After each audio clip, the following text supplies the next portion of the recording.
Shalom bien-aimés, bienvenue dans la présence de Dieu. Alors nous avons un verset qu'on est en train de partager qui se trouve aux Épîtres des Hébreux, chapitre 10, verset 22. La Bible nous dit, approchons-nous avec un cœur sincère, dans la plénitude de la foi, le cœur purifié d'une mauvaise conscience et le corps lavé d'une eau pure. Bien-aimé, je vais donner la première description, bien-aimé, de la manière dont on peut s'approcher dans la présence de Dieu ou devant le trône de Dieu. C'est-à-dire, ce verset nous présente la quadruple description, c'est la façon de nous présenter devant le trône de Dieu ou devant la présence de Dieu. Alors, c'est une invitation que Dieu adresse à toute l'ensemble venue à Christ. Bien-aimé, aller dans la présence de Dieu n'est pas mauvais. Aller à l'église n'est pas mauvais, prier n'est pas mauvais, écouter la parole n'est pas mauvais. Mais je veux que nous puissions parler de la première description que Dieu nous montre dans ces versets. Approchons-nous avec un cœur sincère. Il s'agit du cœur sincère. Bien-aimés, les enfants d'Israël, regardant la parole de Dieu, faire le parcours de la Bible, nous allons remarquer, il y a de temps à autre, le Seigneur est en train de c'est-à-dire, il est en train de donner des avertissements aux Israélites. Autrefois, l'Éternel même frappait les Israélites, utilisait la verge, c'est-à-dire les ennemis des Israélites. Nous voyons quelque part les Babyloniens ont saccagé Jérusalem et amené les enfants de Dieu à la déportation. On voit les Syriens, on voit les Philistins, on voit les Ammonites, les Moabites. C'est-à-dire Dieu utilisait sa verge, utilisant les ennemis d'Israël pour pouvoir les frapper parce qu'ils ont désobéi par rapport à leur conduite vis-à-vis de Dieu. De la même façon, bien aimé, nous avons remarqué les enfants d'Israël s'approchaient de Dieu avec leur bouche et l'honoraient avec leurs lèvres.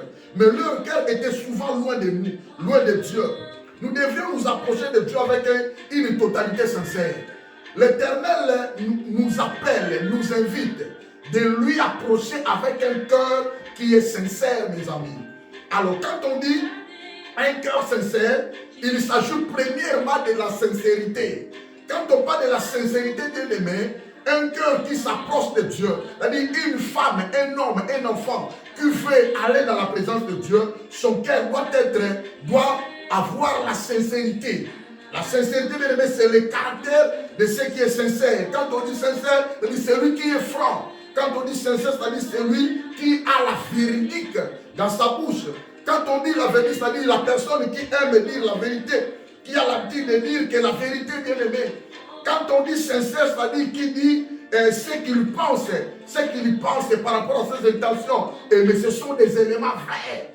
Vous voyez, bien aimé, derrière la tête, il n'y a pas l'idée de l'hypocrisie, de jalousie, de la haine, avoir un cœur cruel. Non, bien aimé.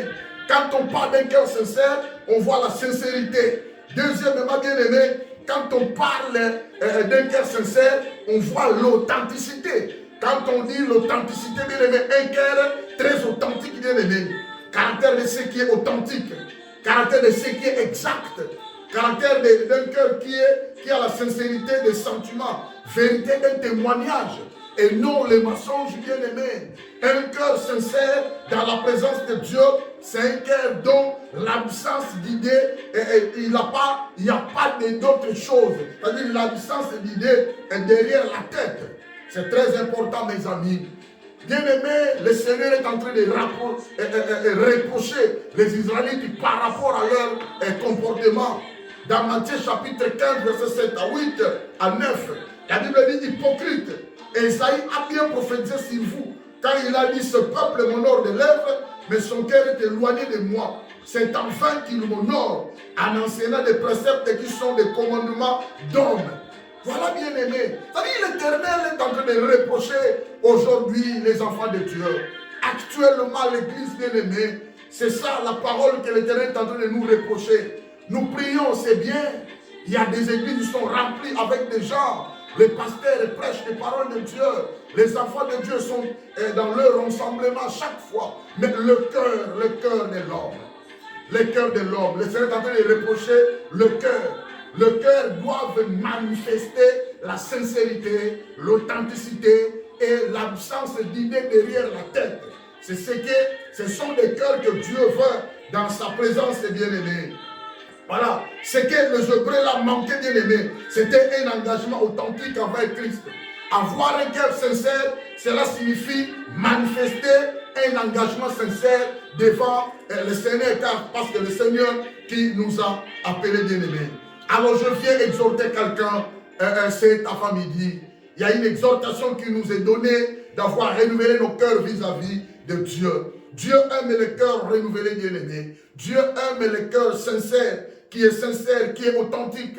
Dieu aime les cœurs qui est bon. Bien-aimé, Dieu n'aime pas les cœurs qui manifestent les mauvaises intentions. Dieu n'aime pas les cœurs, bien-aimés, hypocrites.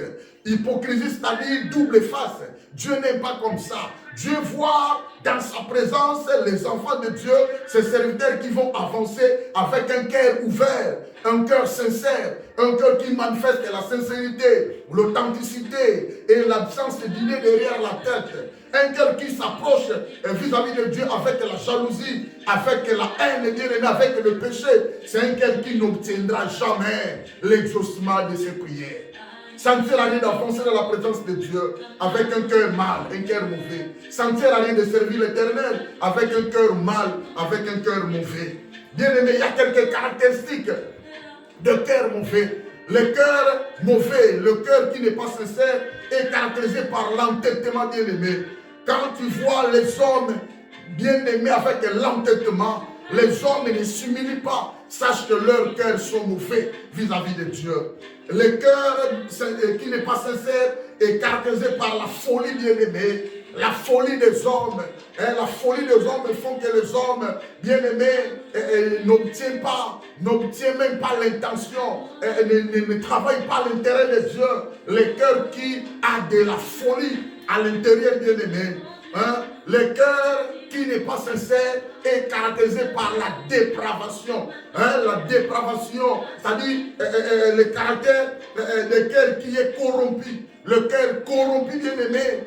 Il y a aussi des évangiles corrompus qui corrompent aussi le cœur, bien-aimé. Il y a des faux enseignements qui corrompent le cœur des enfants de Dieu. Les enfants de Dieu sont corrompus. Les serviteurs de Dieu sont corrompus.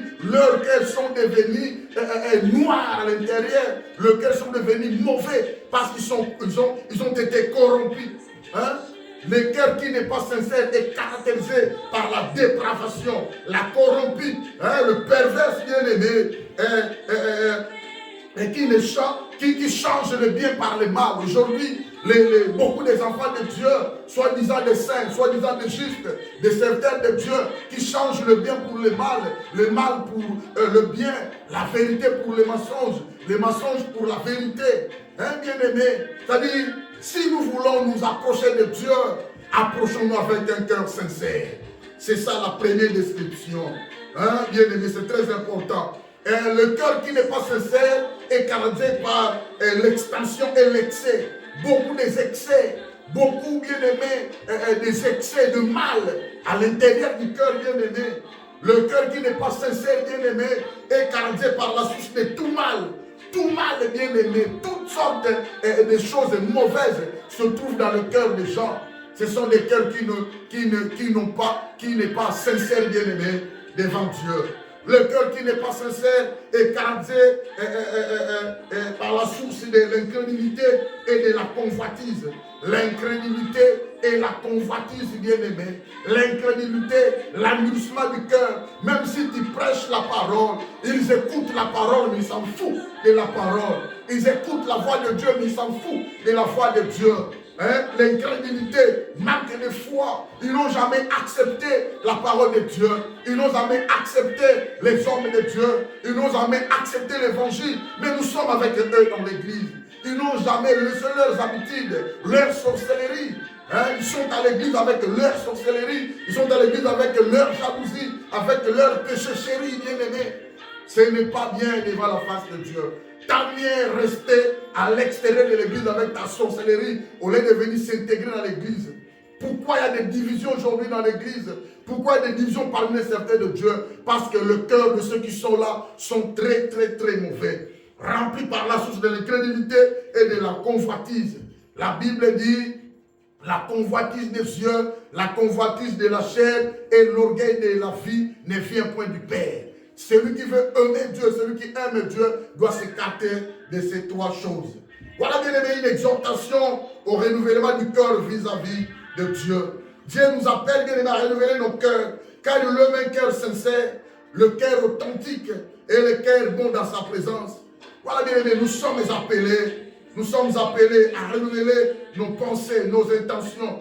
Nos cœurs doivent être renouvelés bien aimé, si nous voulons être exaucés de nos prières, si nous voulons bénéficier de la rémunération, si nous voulons bénéficier de la bénédiction vis-à-vis de Dieu, nous devons carrément, bien-aimé, avoir un cœur bon. Je t'exhorte, bien-aimé, c'est avant-midi, à renouveler ton cœur. Renouvelle ton cœur, bien-aimé. C'est très important. La Bible nous dit, dans Psaume 94, verset 11, la Bible nous dit, l'Éternel connaît les pensées de l'homme, il sait qu'elles sont vaines. La Bible dit, l'Éternel connaît les pensées de l'homme, et l'Éternel sait que les pensées de l'homme sont vaines.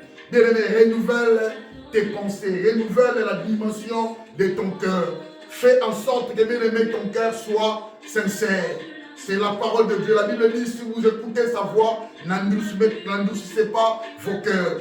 Fais en sorte que ton cœur devienne bon, ton cœur soit propre à l'intérieur, bien-aimé. La Bible dit, dans Proverbe chapitre 15,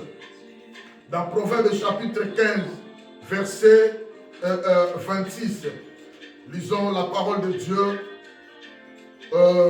Chapitre 15, verset 26. La Bible dit, les pensées mauvaises sont en horreur à l'Éternel, mais les paroles agréables sont pures à ses yeux. Les pensées mauvaises sont en horreur à l'Éternel.